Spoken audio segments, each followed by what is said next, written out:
1 e agora a gente entrou na capa 2, que já é a aula 6. Agora começou a gravar e tal. Já vamos dar início à aula, gente. Eu vou deixar as questões para o final também, porque a gente vai falar de várias revoltas. Eu não sei se vai dar tempo, se não der tempo é tranquilo, a gente deixa para a próxima aula. Mas, enfim, aí eu já vou falando que a aula vai ser um pouco mais, sei lá, conteudista, né? Então a gente vai tratar das rebeliões coloniais em algumas aulas do Arcada Digital e na orientação, planejamento que o Danilo divulgou estava como crise do sistema colonial, porque vocês vão ver no final que uma se liga à outra e uma é meio que uma conexão, né? E já meio que faz sentido. Mas uma coisa importante para a gente dar entrada a essa aula é falar que existem 2 tipos de revoltas que são legais, especialmente para quem vai fazer FUVEST, segunda fase e tal, que vocês saibam a diferença e saibam que existem um grupo de revoltas com algumas características que a gente vai falar, e existe um segundo grupo de revoltas com outras características que a gente também vai comentar. E cada uma tem o seu valor que a gente vai discutir durante a aula. O primeiro grupo de revoltas são as revoltas que a gente chama de nativistas. Essas revoltas têm como características gerais, a principal, assim, é que elas não defendiam a independência. Então vão rolar algumas rebeliões, algumas mobilizações, né, contra a coroa, contra as políticas portuguesas, mas não era necessariamente a favor de uma instauração de uma república, por exemplo, no Brasil. Não tinha essa consciência de autonomia. A ideia era simplesmente rebelar contra certa medida que estava sendo aplicada. Vocês vão ver que boa parte das revoltas que a gente vai comentar na aula, elas acontecem dentro do período pombalino. E o que foi algo que eu falei que era principal, uma das coisas, pelo menos principais da aula passada? Que ele vai intensificar a exploração econômica, que ele vai aumentar os impostos, que a fiscalização vai ficar mais rígida. Então, tudo isso vai contribuir para que a população comece, né, a ficar cada vez mais insatisfeita com essas políticas. Então, essas revoltas nativistas, ela vem, assim, de uma insatisfação generalizada. Então, é uma população que está cada vez mais e mais e mais começando a ficar infeliz com as políticas que estão acontecendo, né? Que políticas são essas?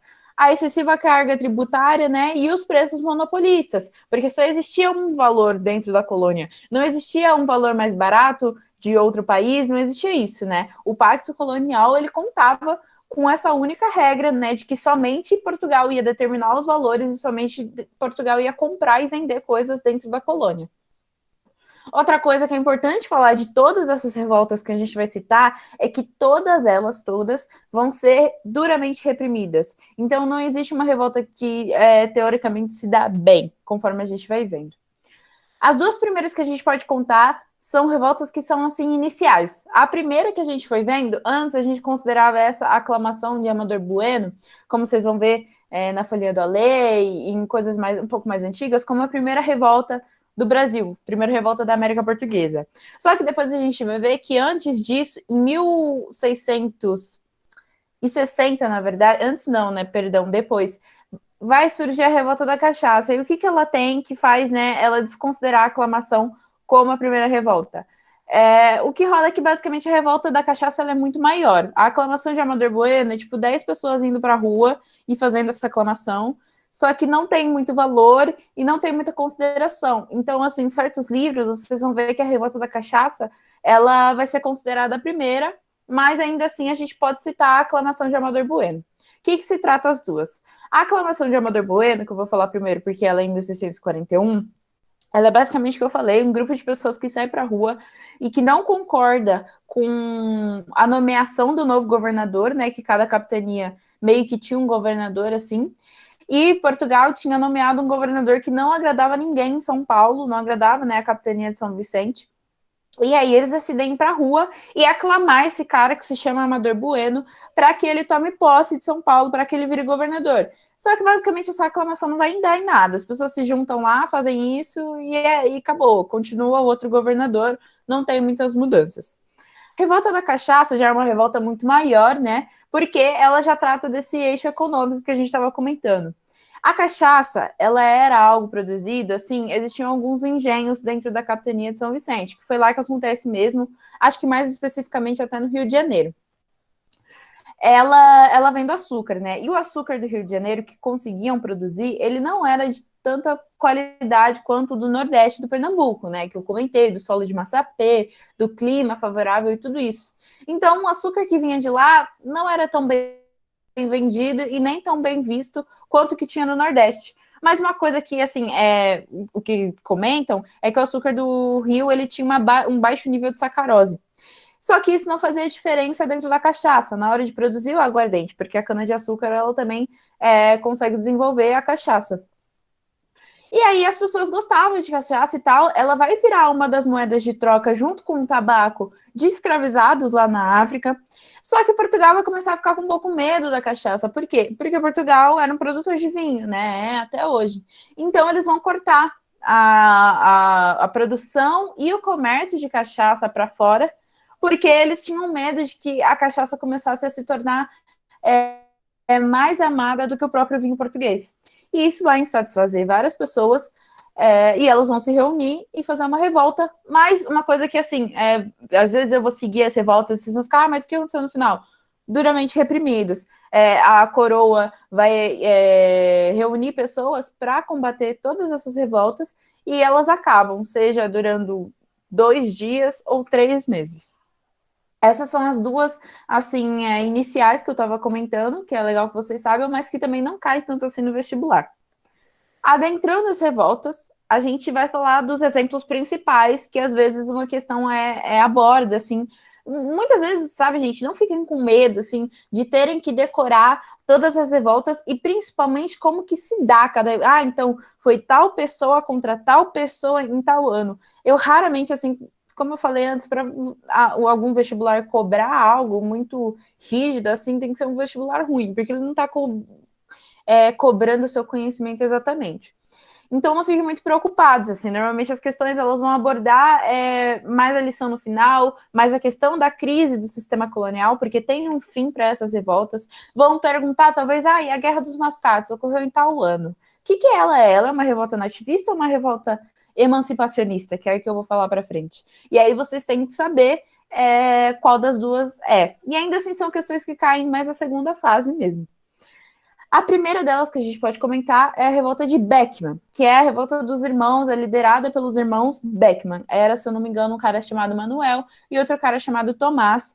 E eles, né, um era um dono de engenho, né, agricultor e tal, e o outro era um advogado e poeta. Eles viviam em Maranhão, a revolta vai se dar em 1684, e como que ela é composta, né? Ela tem uma elite proprietária, que é a aristocracia rural, que a gente já tem comentado há um tempo. A elite, por exemplo, eu falei que um deles era um dono de engenho, era um agricultor, mas que também tinha apoio de outras pessoas, basicamente por duas razões. A Companhia de Jesus, os jesuítas que eu comentei em algumas aulas atrás, eles impediam a escravização de indígenas, né? Como eu já falei com vocês. Isso já insatisfazia muito deles, porque, né, um dono de engenho, por exemplo, gostaria sim de escravizar indígenas.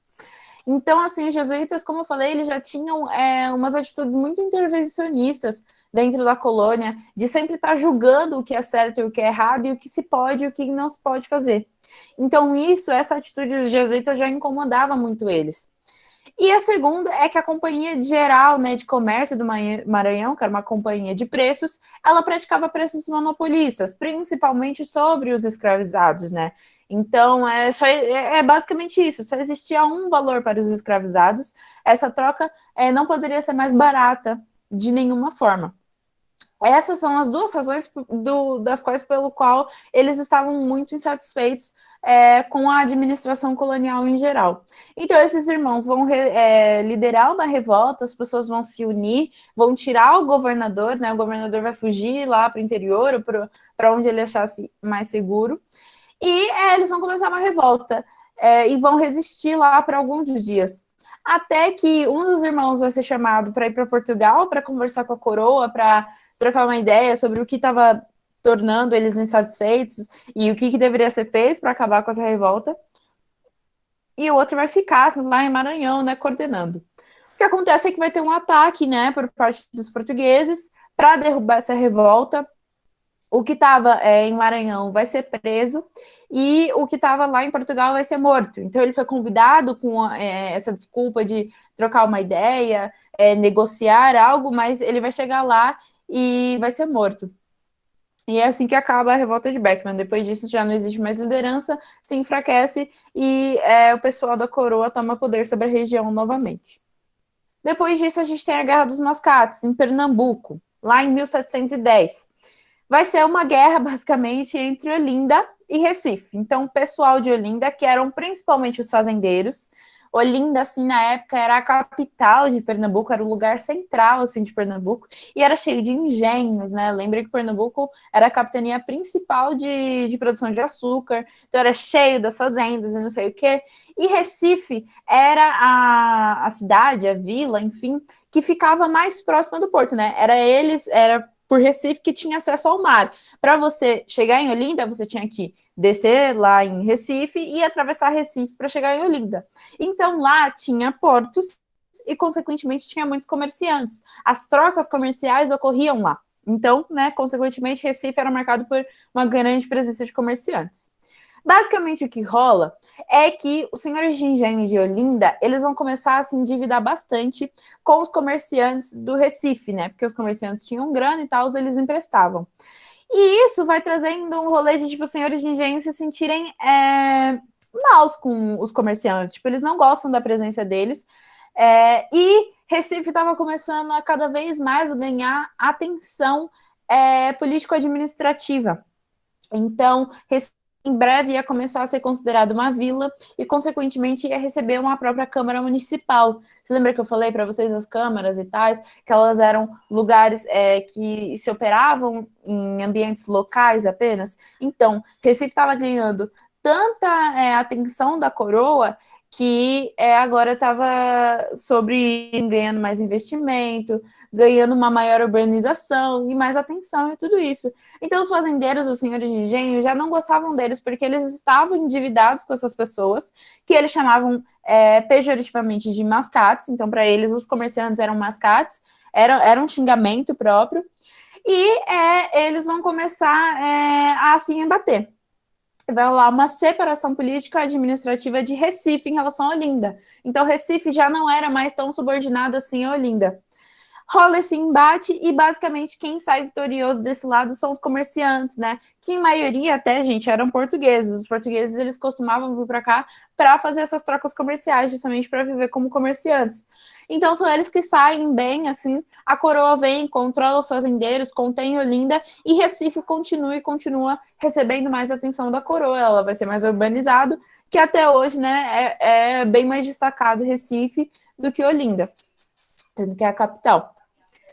Próxima revolta é a revolta ou sedição de Vila Rica. Uma coisa que a gente já pode entrar é que bem nesse momento já inicia as revoltas de Minas Gerais, né, em 1720, e tem como que eu posso falar? Um trechinho bem legal que eu vi no livro, que eu achei interessante de ler, que era a descrição de um governador de Minas, acho que o nome dele era Pedro Miguel de Almeida e Portugal, Conde de Assumar, ele que vai conter essas revoltas, em Minas especificamente, e ele vai escrever assim para a coroa.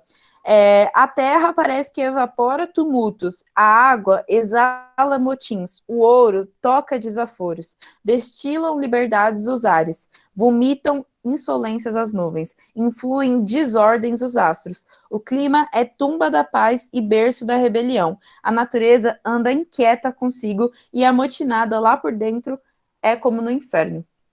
Ele basicamente escreve assim em Minas, e aí rola, né, em 1720, a Revolta de Vila Rica, que é basicamente uma reunião de mineradores contra o pagamento do quinto, né, então eles já estavam insatisfeitos de ter que ficar toda hora pagando um quinto do que eles arrecadavam no ouro. Um dos líderes vai ser um cara, né, chamado Felipe Santos, que já tinha feito algumas pequenas rebeliões antes disso, e ele vai ser usado como exemplo e vai ser esquartejado. Na real, vão pegar o corpo dele, amarrar em 4 cavalos e fazer os 4 cavalos correrem para direções opostas e, assim, trucidar o corpo dele, tudo para ser feito de exemplo para que não ocorressem futuras revoltas. Isso foi ordenado pelo próprio governador que escreveu esse trecho, o Conde de Assumar. Próxima, acho que a última revolta que a gente pode citar aqui de revoltas nativistas é a Guerra dos Emboabas, que é uma guerra que eu comentei com vocês em aulas passadas para se referir aos bandeirantes. É uma guerra que acontece em Minas Gerais, né? Dura 2 anos, então vai de 1707 até 1709, e é uma guerra entre bandeirantes ou paulistas, chamem como quiserem, tem gente que costuma chamar eles de paulistas, porque, como eu falei, os bandeirantes vêm da capitania de São Vicente, vêm de São Paulo. E os emboabas? Os emboabas é o termo que eu falei para vocês que significava pés emplumados. Então, eles usavam para chamar essas pessoas diferentes a eles, pessoas brancas, que usavam calçados nos pés. A Guerra dos Emboabas ela se dá por uma simples disputa pelas jazidas de ouro e controle do abastecimento da região. Então eles achavam, né, os bandeirantes que tinham, eles encontraram aquela terra e consequentemente eles tinham que ter posse das jazidas de ouro e eles tinham que ter posse do abastecimento daquela região, já que eles que tinham encontrado primeiramente, né? Enquanto as pessoas brancas, né, a elite econômica que estava saindo agora do Nordeste para vir para cá e, enfim, outras pessoas em geral, elas não queriam isso, elas queriam que todo mundo tivesse acesso, inclusive a coroa.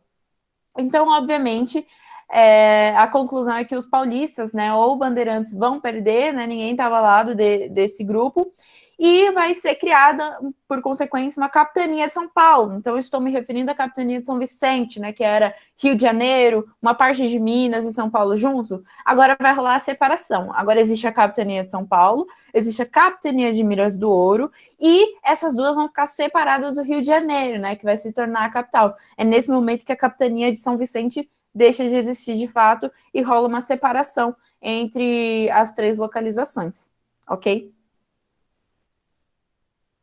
Agora a gente... Cami, rapidinho. A Pode revolta de Beckman foram pela elite proprietária, não. Elite proprietária, eles que fizeram a revolta? Ou Sim, foi então, contra eles? não, eles que fizeram a revolta. É isso que eu estava na dúvida só. Então, sim, é isso que vocês vão poder observar sobre algumas revoluções. Elas basicamente vão ter dois tipos, assim, dentro desses 2 grupos que eu estou falando, eu não comentei antes para não confundir, é que vocês vão ver que algumas revoltas vão ser lideradas pela elite econômica, basicamente porque eles estão cansados de pagar impostos, cansados da fiscalização. Os irmãos Beckman, por exemplo, estavam cansados dos jesuítas, falando que não podia escravizar índios, estavam cansados da Companhia Geral de Maranhão, estavam cansados dessas pessoas, e muitas vezes eles não conseguiam apoio popular, porque se o líder não estava gostando de pagar imposto, é óbvio que a camada mais baixa também não, então eles vão se unir. No caso, a revolta de Beckman é exatamente isso, são pessoas que se unem, tanto a elite econômica, a gente tem como líderes, né, 2 pessoas que são da elite, porque é um senhor de engenho e um advogado e poeta. Imagina o quão difícil é você ter acesso à educação, à alfabetização, certamente essa pessoa teve que sair do Brasil para aprender. Então, são 2 pessoas que são da elite econômica, assim. Mas existem outras pessoas junto, ok? Obrigada. Isso, agora a gente vai começar a revolta... Imagina, a gente vai começar as revoltas emancipacionistas, né? E vamos falar das características gerais. Então, a gente falou das revoltas nativistas, que tem, né, a questão de uma insatisfação generalizada, eles não buscavam a independência, né? E aqui a gente tem as emancipacionistas. Vocês já ouviram falar de emancipação? Então, justamente, era para se emancipar de Portugal, para se separar de Portugal e, consequentemente, se tornarem independentes. Então, essas revoltas, gente, elas vão ser muito influenciadas pelo iluminismo, que é uma corrente que eu já estou conversando com vocês há um tempo. Vocês vão ver com o Edu. Basicamente, né, ele já traz a palavra, aqueles homens brancos, né, trazendo a ideia de iluminação, de independência, de liberalismo, que a gente vai comentar para o fim da aula. E, como consequência disso, a gente também pode citar a independência dos Estados Unidos da América, que vai ocorrer em 1776, e vai ser a primeira colônia, pelo menos da América, a se tornar independente. Então, tinham aquelas 13 colônias da Inglaterra, e elas vão se tornar independentes, entrar em guerra com a Inglaterra e etc. Enfim, os Estados Unidos vão se tornar a primeira colônia independente. Isso vai mostrar para as outras que era possível se tornar independente, é possível se desligar de Portugal. E também tem a Revolução Francesa, né, que vai propagar, basicamente um grande símbolo do iluminismo, então vai propagar as ideias de fraternidade, igualdade e tudo isso, A gente vai falar um pouquinho mais para o final da aula. Outra coisa é que eles defendiam, em sua maioria, a instauração de uma república. Então, todos os grupos que a gente vai ver que estão tentando se tornar independente de Portugal, querem logo após disso se tornar uma república de fato. Eles também estavam, sim, satisfeitos com a cobrança elevada de impostos. Então, sim, as revoltas emancipacionistas têm coisas em comum com as nativistas, mas, né, a principal diferença é essa questão da independência, essa questão da república. Também estavam tristes com, né, a falta de autonomia política. Então, se eles querem independência, é porque eles também querem dar pitaco no que está acontecendo. Eu não quero confundir vocês, mas vocês vão ver que a Guerra dos Mascates, que eu comentei, tem um tintinho relacionado a como que eu vou dizer? É um pouco emancipacionista, porque eles querem ter autonomia política, no sentido de que eles não querem que Recife tenha participação na política, não quer que Recife ganhe atenção. Mas ainda assim está em nativistas, não confundam, é só para vocês verem que vão ter algumas semelhanças, isso pode acontecer. E elas também são duramente reprimidas. Como eu comentei antes, nenhuma revolta aqui é aceita, ninguém passa pano direito para essas revoltas assim. Tem algumas críticas, mas a gente vai comentar a seguir. Só beber água. A primeira que a gente pode comentar, que eu coloquei como título, mas muita gente conhece como Inconfidência Mineira, é a Conjuração Mineira. Por que eu dei esse nome? Vocês vão ver que, às vezes, eu uso alguns termos um pouco diferentes e que é legal que vocês saibam, porque há muito tempo, assim, conforme a história foi passando, a gente foi vendo que existem alguns termos que foram dados, que eles foram dados porque eles tinham uma certa parcialidade do lado. Então, assim, eu já falei de escravizados, né? Que, assim, pessoas escravas não nasceram para ser escravas, elas foram escravizadas. E tem esse rolê da Conjuração Mineira, no sentido de que chamaram de Inconfidência, mas quem chamou de Inconfidência foi a coroa portuguesa, porque para eles era como se eles estivessem traindo, era como se eles estivessem sendo inconfidentes. Mas isso não é exatamente um lado parcial. Para o lado da coroa era uma traição. Então a gente, assim, quem está olhando de fora, né, tentando ser um pouco mais objetivo, não chama tanto assim, né, de Inconfidência. Mas os vestibulares, isso é algo que vai acontecer pouco a pouco, então pode ser que caia como Inconfidência Mineira. Conjuração tem um termo aqui que colocaram que é forma específica de conspiração política em que os participantes estão dispostos a contestar o poder do rei e a autoridade da coroa, que é o que acontece em Minas. Então vamos começar. Minas, basicamente, né, o que caracteriza a Conjuração Mineira? Ela não possuía consciência nacional, então eles queriam que só as minas do ouro, ou hoje a gente chama de Minas Gerais, se tornasse um país. Não é como se eles quisessem que toda a extensão da América Portuguesa se tornasse independente junto com eles. Era liderada pela elite, e a maior parte desse grupo tinha dívidas enormes com a coroa, então você já tem uma razão do porquê eles não gostavam da coroa. E assim, era uma elite que, por exemplo, foi para fora, estudou, teve contato com o iluminismo, voltou e achou que era interessante trazer isso para cá. Então, são pessoas educadas, assim, são pessoas alfabetizadas, acima de tudo, e são pessoas, assim, que vão se unir. Ninguém sabe direito quando, mas mais ou menos a partir de 1780, vão fazer vários encontros para planejar essa independência, para planejar, né, esse motim. E eles vão ficar a cada ano se encontrando, não sei exatamente a cada intervalo de tempo, mas eles vão se encontrar. Inclusive, eles vão chegar a conversar com o pessoal dos Estados Unidos. Eu não lembro qual dos três, mas para quem não sabe, os Estados Unidos tem o que a gente chama de irmãos fundadores, que são pais fundadores, perdão, que são três caras assim, Thomas Jefferson, eu não lembro os outros. Vocês vão estudar isso, mas são três caras assim que vão assim ajudar a fundar o que os Estados Unidos é. E o pessoal da Conjuração Mineira vai ir atrás, né, para tipo, putz, como é que vocês fizeram, como é que vocês conseguiram se livrar da Inglaterra e tudo isso, a gente quer fazer o mesmo com Portugal.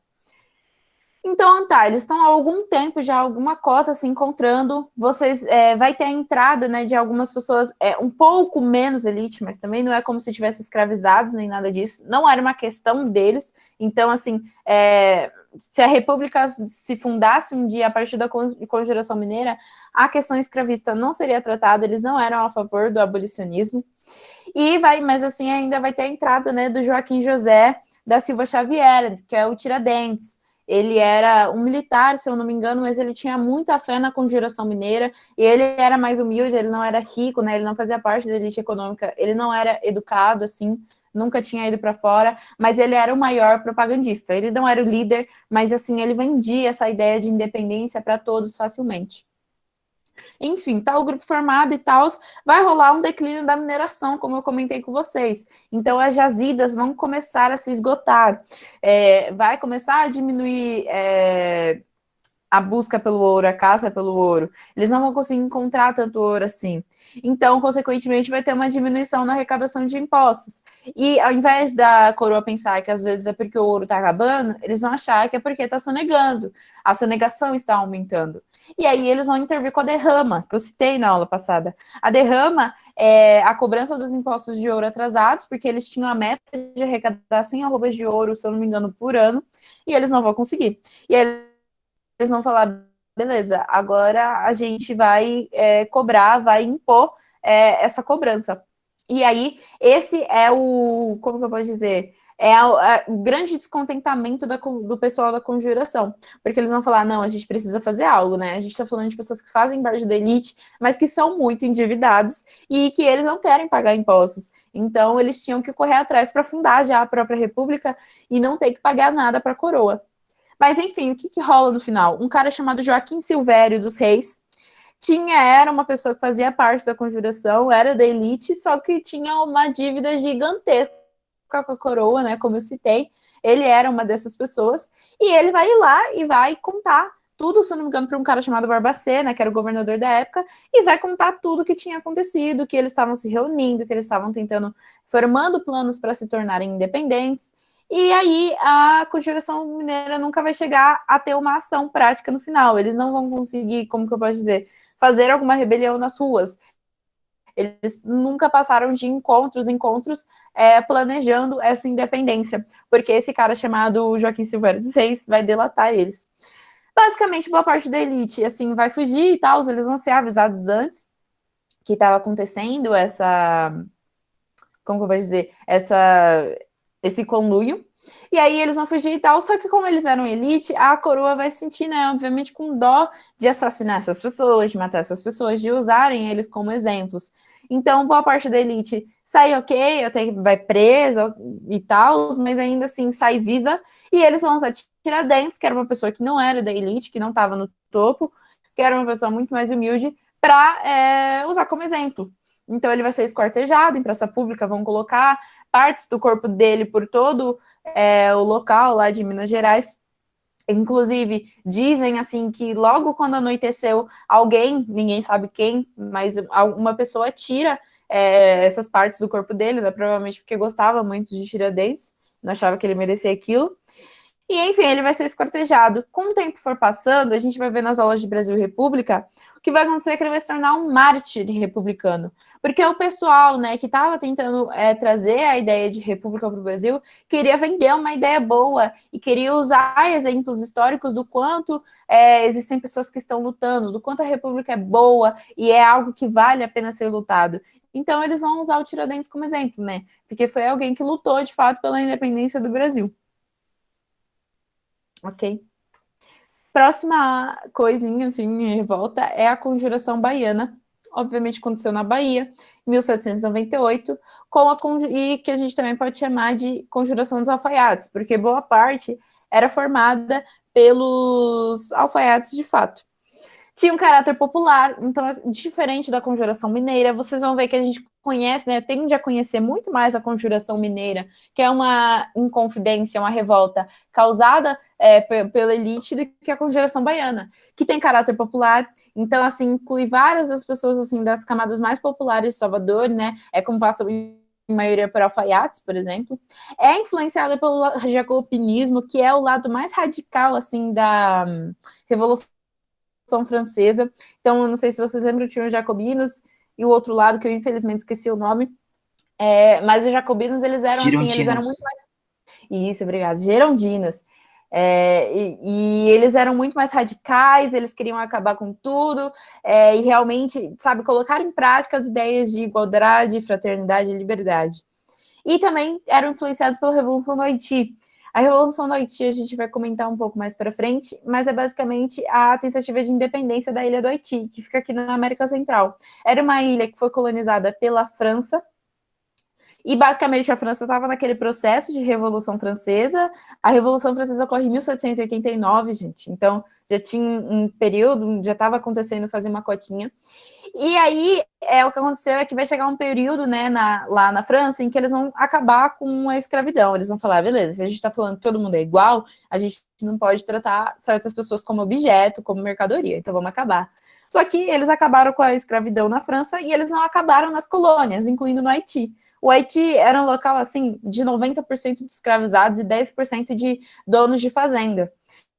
Então, assim, o pessoal vai ficar revoltado, o pessoal vai ficar, tipo, como assim? Você vai acabar com a escravidão na sua terra, mas não vai acabar nas suas colônias. E aí, tipo, o pessoal vai se revoltar. Então, todos os escravizados da ilha vão se revoltar contra os seus donos, contra os fazendeiros, vão assassinar todos os brancos, todos, assim, maioria, né, mas boa parte dos brancos, e vão fazer que o pessoal fique com muito medo de que aconteça uma revolução do Haiti em outros lugares, como no Brasil, por exemplo. E, enfim, eles vão matar todos os brancos, França não vai conseguir dominar, a gente está falando de uma França no período de Napoleão, e nem Napoleão vai conseguir derrotar a resistência que vai rolar em Haiti, e tem várias consequências, né? Boa parte da razão pela qual Haiti é pobre até hoje é porque ele nunca vai conseguir pagar a dívida que a França vai impor para que eles se tornem de fato independentes, porque era isso, gente, se você não tivesse um acordo oficial com a França de que, assim, com a sua metrópole. Então, por exemplo, se o Brasil falasse somos independentes e não entrasse nunca em acordo com Portugal, Portugal nunca aceitasse a independência do Brasil, nenhum outro país de fora, nem Inglaterra, nem Estados Unidos, nem ninguém ia querer comprar coisa da gente, porque, né, a gente não se independeu, não querem causar mais más relações com a metrópole, com a coroa que está dominando a gente. Isso aconteceu com o Haiti. Então, assim, ninguém fazia nada, ninguém se relacionava, ninguém comprava nada do Haiti, porque estava em guerra com a França. Enfim, eles se inspiravam nessa revolução do Haiti, no jacobinismo, e eles queriam criar, né, uma república democrática e plurirracial. Então, eles eram abolicionistas, eles queriam libertar os escravizados.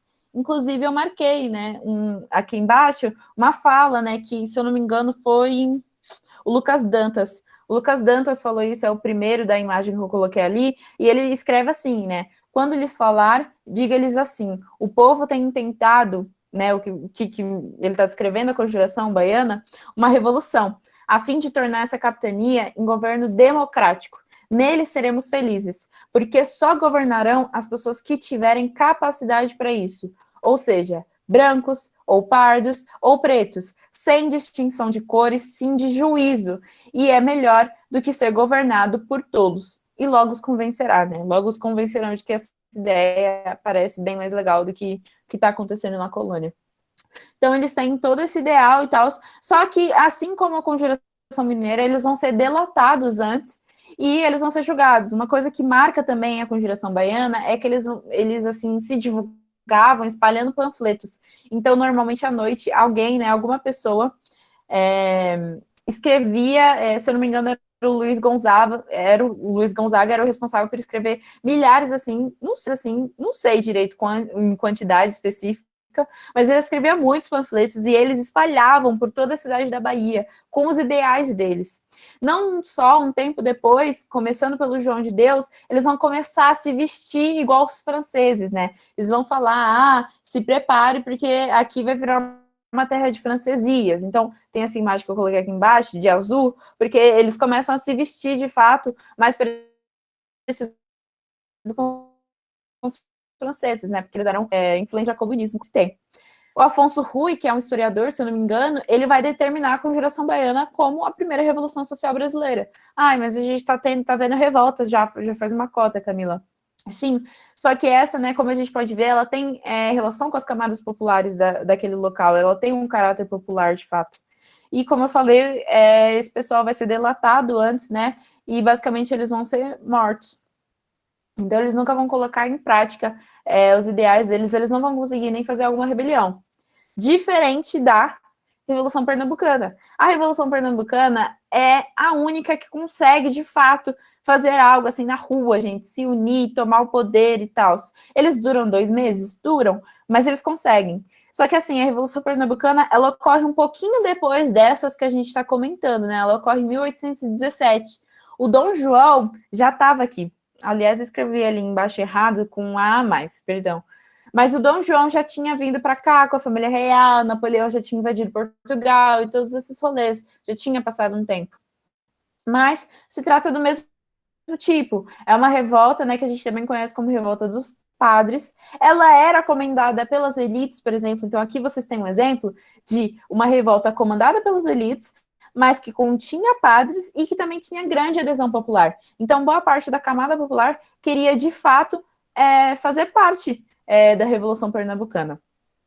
E qual que era a ambição deles, né? Estabelecimento de uma república, igualdade de direitos e tolerância religiosa. A questão abolicionista, né, a questão do fim da escravidão, não é tratada por eles, não tem interesse.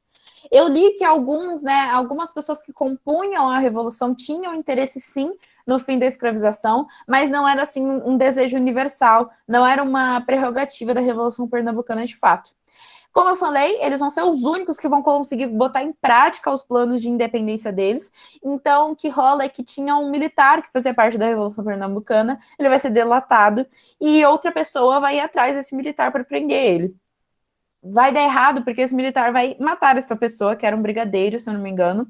E aí já estoura a Revolução, no dia 6 de março de 1817. Eles estavam planejando fazer na Páscoa, então era um pouco mais para frente. Mas como tinha rolado todo aquele rolê do militar matar o cara e resistir à ordem de prisão, eles têm que fazer na hora. E eles fazem no dia, eles conseguem tomar Pernambuco, eles inclusive vão contatar outros lugares, eles vão contatar até os Estados Unidos, a Argentina e outras capitanias pedindo ajuda, perguntando se querem se aliar. Se eu não me engano, Alagoas, Rio Grande do Sul e Paraíba vão se aliar à Revolução Pernambucana, então todos eles vão se declarar independentes e por 2 meses eles vão ser um país de fato, né, baseado não numa constituição, mas no que eles chamavam de uma lei orgânica.